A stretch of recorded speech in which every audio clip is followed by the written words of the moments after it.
मेरे प्यारे दोस्तों, जय श्री महाकाल। मैं निशांत आपका मेरे YouTube channel Himachali vibes with Nishant में आपका स्वागत करता हूं। तो जो मेरी आज इस वीडियो का टॉपिक है वो है एसेप्टिक प्रोसेस सिमुलेशन, जिसे कि मीडिया फिल कहा जाता है। जो ये मीडिया फिल है ये स्ट्राइप प्लांट का बहुत ही इंटीग्रल पार्ट है। तो जो ये टॉपिक है, ये टॉपिक जो वो आपकी चॉइस पे ही है, क्योंकि आप में से किसी एक ने मुझे बोला था कि जो मेरा अगला टॉपिक हो वो मीडिया फिल पे हो। तो ये जो मेरा टॉपिक है वो आप सबके लिए ही है। तो कृपया वीडियो को पूरा देखें, बिना वीडियो को स्किप या आगे बढ़ाएं, क्योंकि ये एक इंटरेस्टिंग टॉपिक है। अगर आप वीडियो को स्किप या फॉरवर्ड करोगे ना तो आपको समझ आएगा ना मेरा इतना बोलने का कोई फायदा है। तो कृपया वीडियो में आप बने रहें। तो सबसे पहले ये होता है कि why media fill is required in stripe plant. Question पहला है कि why media fill is required in stripe plant. तो इसका एक क्लियर आंसर है कि मीडिया फिल क्यों रिक्वायर्ड है। तो मीडिया फिल इसलिए रिक्वायर्ड है टू इवेल्युएट आवर प्रोसेस कि which is capable of producing product और नॉट। मतलब जो हमारी प्रोसेस है वो प्रोडक्ट प्रोड्यूस करने के लिए कैपेबल है या नहीं है। कोई प्रोसेस में ऐसा लूप होल तो नहीं है जिसकी वजह से जो है वो कंटेमिनेशन का चांस है। तो इसका आंसर क्या हुआ कि why media fill is required in stripe plant to evaluate our process is smoothly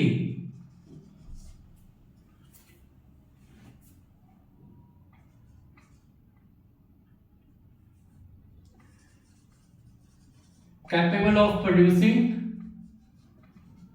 product. ये तो हुआ हमारे पहले क्वेश्चन का आंसर। अब ये होना चाहिए कि हम मीडिया फिल करते कैसे हैं और स्ट्राइप प्लांट में कौन से प्रोडक्ट बनाए जाते हैं। तो स्ट्राइप प्लांट में कौन कौन से प्रोडक्ट बनाए जाते हैं, ऐसे नाम से क्लियर हो रहा है कि जो हमारे इंजेक्शंस होते हैं वो हमारे स्ट्राइल होते हैं। जो हमारे इंजेक्शंस हैं वो हमारे स्ट्राइल है। फिर एक होता है हमारा स्ट्राइल एपीआई, जिसे कि हम एक्टिव फार्मास्यूटिकल इंग्रेडिएंट भी कहते हैं। एपीआई कोई रॉ मटेरियल भी कहा जाता है। तो जो भी हमारा स्ट्राइल एपीआई होगा वहां पे भी हमारा मीडिया फिल जो है वो होगा। तो एक सिंपल सी बात है, एक सिंपल का एग्जांपल लेके चलते हैं। जैसे मान लो ये है मेरी dry powder injection DPI, dry powder injection की प्रोसेस। सिंपल समझाऊंगा कि अगर मैं ज्यादा डीप चला गया तो वीडियो बहुत लंबी हो जाएगी। तो ये सिंपल सी एक फ्लो आपको बताऊंगा। डीपीआई है, डीपीआई में क्या होता है, सबसे पहले होती है टनल। टनल को जो वो डीपाइरोजिनेशन टनल भी कहा जाता है। अब टनल का मेन काम क्या है, टनल का मेन काम है वाइल वाशिंग का। टनल का मेन काम है वाइल वाशिंग का। तो वाइल वाशिंग कैसे करेगी, ऐसा तो है नहीं कि एक को वाटर लिया और वाइल को घोल दिया, तो ऐसा नहीं होता है। जो टनल में होता है, टनल में जो वाटर की साइकिल्स चलती हैं, जैसे पीडब्ल्यू की साइकिल चलेगी, डब्ल्यूएफआई की साइकिल चलेगी, रिसाइकल वाटर की साइकिल चलेगी। इस तरह से जो वाइल वॉश होती है।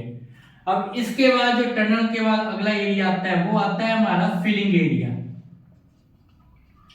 तो फिलिंग एरिया वो एरिया होता है जहां पे कि जो हमारा ड्राई पाउडर जो है वो ड्रग में, ड्राई पाउडर जो वो वाइल में फिल होता है। अब फिलिंग एरिया के बाद जो है वो आता है हमारा सीलिंग एरिया। ये तो है डीपीआई की प्रोसेस। अब फिलिंग एरिया में जब वाइल पे रबर स्टॉपर लगते हैं तो उस टाइम जो है नाइट्रोजन की पर्जिंग होती है वैक्यूम ब्रेक करने के लिए।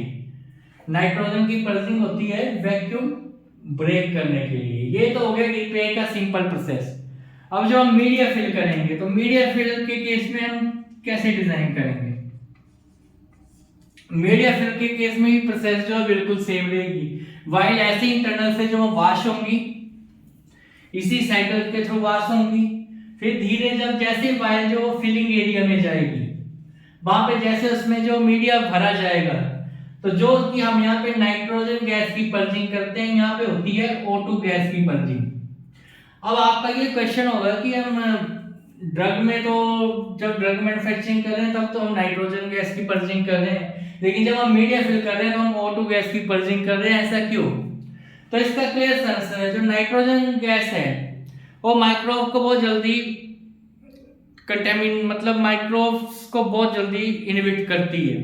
तो इसी केस में जो है हम O2 गैस को लेते हैं वैक्यूम ब्रेक करने के लिए, और फिर यहाँ से ये जो है सीलिंग एरिया में जो है वायर्स मीडिया वाली चली जाती हैं। तो सेम प्रोसेस जैसे हमारा प्रोडक्ट मैन्युफैक्चरिंग का रहता है, वैसे ही हमारा मीडिया फिल में रहता है। ये तो होगी कि मीडिया फिल क्यों जरूरी है स्टाइल प्लांट में। अब दूसरा क्वेश्चन आता है,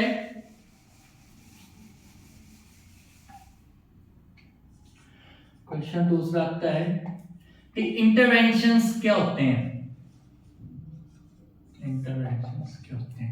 जो इंटरवेंशंस हैं ये मीडिया फिल्म में एक बहुत की रोल जो है वो प्ले करते हैं।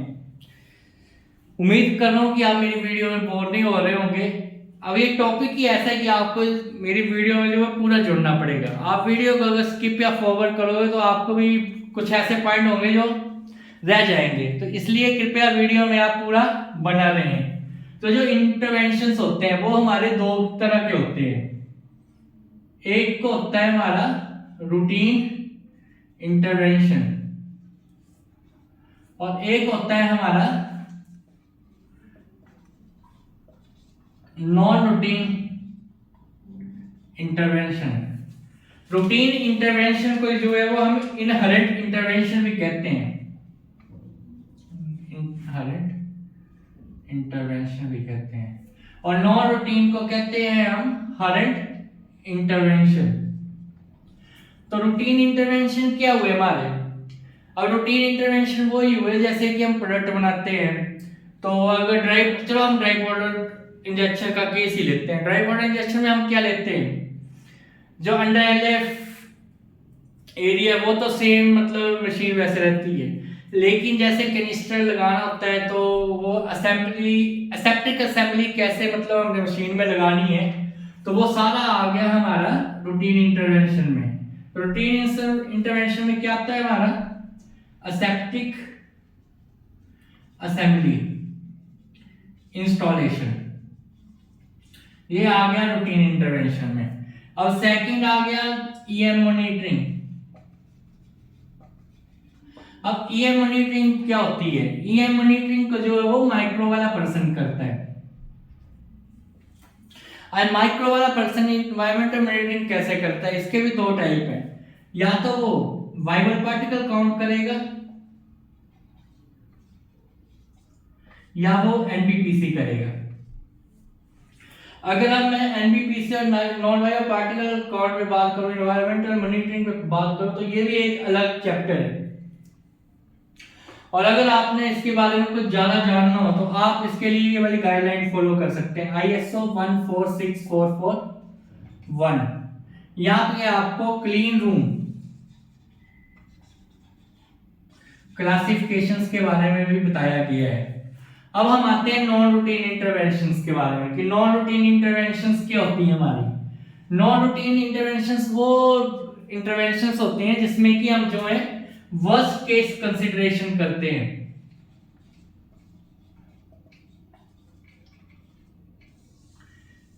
Like power cut. अब पावर कट ऐसा तो है नहीं कि जैसे जैसे हम ड्रग बनाएंगे तो जैसे जैसे पावर कट होता जाएगा, ये हमारा वर्स्ट केस के अंतर्गत आता है पावर कट।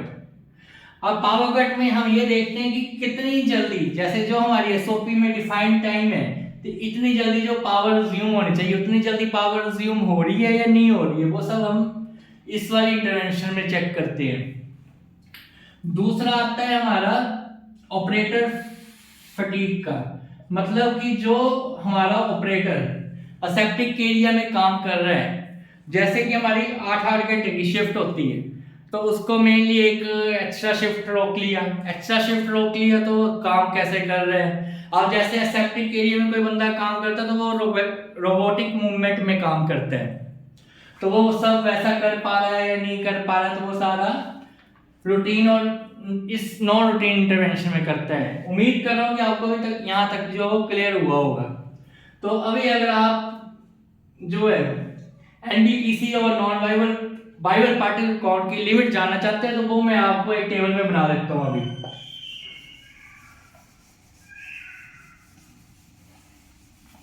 थोड़ा एरिया के बारे में आपको बता देता हूँ जिससे कि आपको और ज्यादा क्लैरिटी होगी। पहले बात करते हैं हम एनबीपीसी की। एनबीपीसी को कहा जाता है नॉन वाइबल पार्टिकल काउंट। तो इसके लिए जो हम गाइडलाइन मतलब प्रेफर करते हैं वो हम करते हैं आईएसओ 146441। और इस टॉपिक का जो नाम है, इसका नाम है क्लीन रूम क्लासिफिकेशन। अब इसमें मेन है क्या, इसमें ग्रेड डिफाइन है एरिया के। असेप्टिक एरिया में भी जो है हमारे ग्रेड होते हैं, जैसे ग्रेड ए, बी, सी और डी। और अगर हम आईएसओ क्लासिफिकेशन से हिसाब से चलें तो इसको क्लास 5, 6, 7, 8 ये होगी आईएसओ की तरफ से क्लासिफिकेशन। और जो हम नॉन बाइबल करते हैं वो हम दो तरीके से करते हैं। एक तो होता है हमारा एट रेस्ट और एक होता है हमारा इन ऑपरेशन। और ये 0.5 माइक्रोन्स के लिए और 5 माइक्रोन्स के लिए होता है। 0.5 माइक्रोन और 5 माइक्रोन्स के लिए होता है।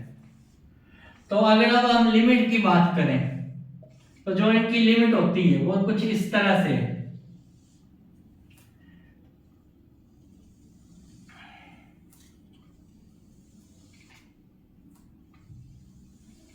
ग्रेड ए में जो नॉन वाइबल पार्टिकल काउंट होना चाहिए 0.5 माइक्रोन्स के लिए वो होना चाहिए हमारा 3520 मतलब 3520।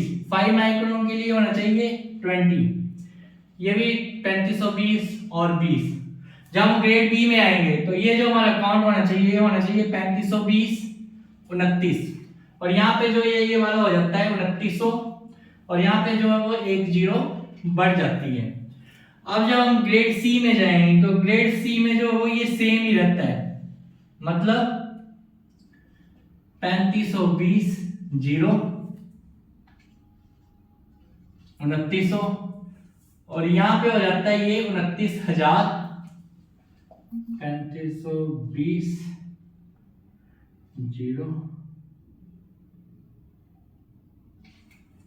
यहाँ पे हो जाता है ये इतना।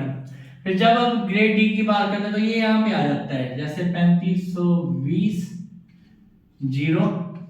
29,000 और ये हो जाता है नॉट डिफाइंड।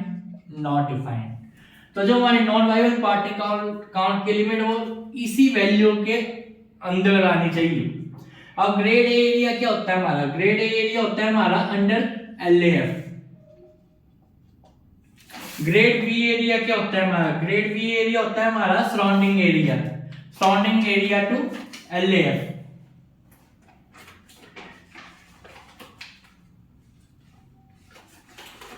ये होता है हमारा सराउंडिंग एरिया टू ए। अब सी क्या होता है, ये होता है हमारा वो एरिया जहां पे कि रूम, जहां पे जैसे पूरा रूम जो फिलिंग है वो रूम। और जो डी है वो होता है हमारा सीएनसी, जो कंट्रोल तो है लेकिन क्लासिफाइड नहीं है, तो वो होता है हमारा सीएनसी एरिया। ये तो हो गया ग्रेडिंग के बारे में कि एनएनबीपीसी काउंट कैसे निकाला जाता है, क्या उसकी लिमिट है। अब हम बात करते हैं बाइबल पार्टिकल काउंट की। बाइबल पार्टिकल काउंट के लिए भी गाइडलाइन तो जो है वो सेम ही है। गाइडलाइन तो इसमें भी हम फॉलो यही करते हैं आईएसओ 146441। लेकिन जो इसमें ग्रेड ए की लिमिट है वो है हमारी नो ग्रोथ। मतलब एक वाइल में भी माइक्रोवेल की ग्रोथ नहीं होनी चाहिए, तभी हमारा जो मीडिया फिल है वो पास माना जाता है। तो उम्मीद करता हूँ कि आपको clean room classification, non Bible particle count और बाइबल पार्टिकल काउंट भी क्लियर हुए होंगे। तो उम्मीद करता हूँ कि आप वीडियो में बोर नहीं हो रहे होंगे, तो कृपया वीडियो में आप जो बने रहें।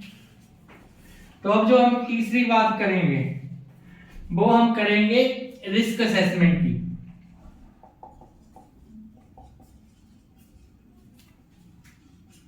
मीडिया फिल में जो वो रिस्क असेसमेंट भी की रोल प्ले करता है।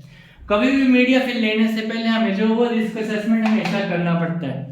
तो अभी तो मैं आपको रिस्क असेसमेंट का एक जनरल सा व्यू बताऊंगा कि कैसे हम रिस्क असेसमेंट करते हैं, और अगला टॉपिक जो मैं बनाऊंगा वो रिस्क असेसमेंट पे एक अच्छा टॉपिक बनाऊंगा और आपको ये भी बताऊंगा कि रिस्क असेसमेंट हम करते कैसे हैं।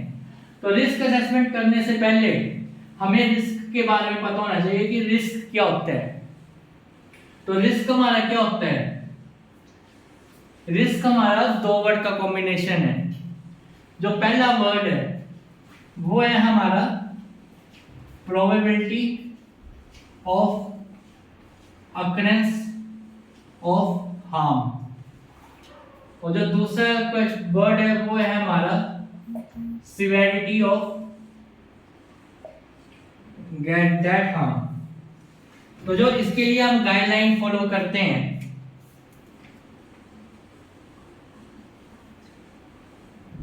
वो गाइडलाइन है हमारी ICH Q9, और ICH Q9 में जो रिस्क की डेफिनेशन है वो है ये वाली।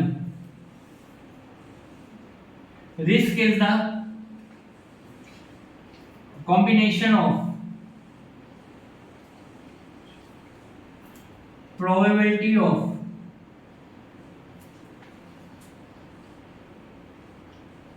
occurrence of harm and severity of that harm। अब आप ये पूछ रहे होंगे सिवियरिटी क्या होती है? तो सिवियरिटी होता है कि जो हमारा रिस्क है वो कितना घातक है। अगर हमें रिस्क के बारे में पता होगा तभी हम उसका मिटिगेशन जो है वो कर पाएंगे। ये तो हुआ थोड़ी सी मेन बात रिस्क के बारे में। जो हम रिस्क करते हैं वो हम 3 क्वेश्चन के बेस पे करते हैं, जिसमें पहला क्वेश्चन होता है व्हाट गो रॉन्ग, दूसरा क्वेश्चन होता है इसमें व्हाट माइट गो रॉन्ग, और जो तीसरा क्वेश्चन होता है वो होता है हमारा what are the consequences that it will go wrong। इन तीनों का क्वेश्चन हमें जो अपनी रिस्क असेसमेंट में देना होता है। अब अगर हम मीडिया फिल की बात करें तो इसमें हमें सबसे पहले रिस्क क्या है? पर्सनल का सबसे पहले रिस्क आता है इसमें, कि पर्सन जो भी कंटेमिनेशन है चाहे मीडिया फिल में हो चाहे प्रोडक्ट में हो, पर्सन के थ्रू ही होती है। तो उसको कैसे मिटिगेट करना है वो मैं आपको एक अलग वीडियो बनाऊंगा रिस्क असेसमेंट, जिससे आपको ज़्यादा क्लियर होगा। अभी ये मेन रिस्क असेसमेंट का बेसिक है, और अगर आपको इसके बारे में ज़्यादा जानना है तो आप इस गाइडलाइन को फॉलो कर सकते हैं इसमें ICH Q9। ये तो हो गया रिस्क असेसमेंट के बारे में। जो अब अगला इसमें टॉपिक है सेप्टिक प्रोसेस सिमुलेशन में, उस पे आते हैं। बता तो मैं आपको अभी भी रिस्क असेसमेंट कर सकता हूँ, लेकिन वीडियो जो बहुत लंबी हो जाएगी और ये वाला टॉपिक से फिर हम कहीं दूरी चले जाएंगे। तो अभी हम जो है टॉपिक पे आते हैं। तो जो अगला प्रोसेस है वो है हमारी ब्रैकेटिंग अप्रोच।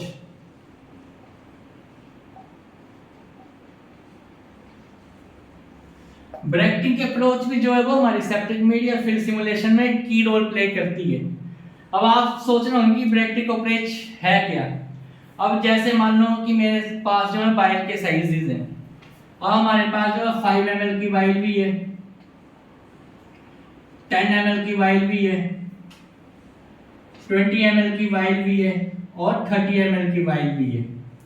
तो इस केस में जो मैं मीडिया फिल अपना प्लान करूंगा वो मैं कैसे प्लान करूंगा? तो वो मैं इसी अप्रोच के थ्रू प्लान करूंगा। तो जो ब्रैकेटिंग अप्रोच है ये क्यों किस लिए काम आती है?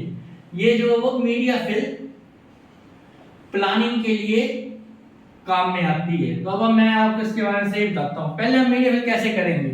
पहले हम मीडिया फिल करेंगे इनिशियल के बाद होता है फिर 6 मंथ, 6 मंथ के बाद होता है 12 मंथ, 12 मंथ के बाद होता है 18 मंथ, 18 मंथ के बाद होता है 24 मंथ, 24 मंथ के बाद होता है 30 मंथ, 30 मंथ के बाद होता है 36 मंथ, 36 मंथ के बाद होता है 42 मंथ, 42 मंथ के बाद होता है 48 मंथ, फिर होता है हमारा 54 मंथ, फिर होता है हमारा 60 मंथ और फिर होता है हमारा 66 मंथ। तो ये तो हो गए कैसे कैसे मतलब हमने मीडिया फिल प्लान करना है। तो अब इनिशियल के केस में अगर हम आते हैं,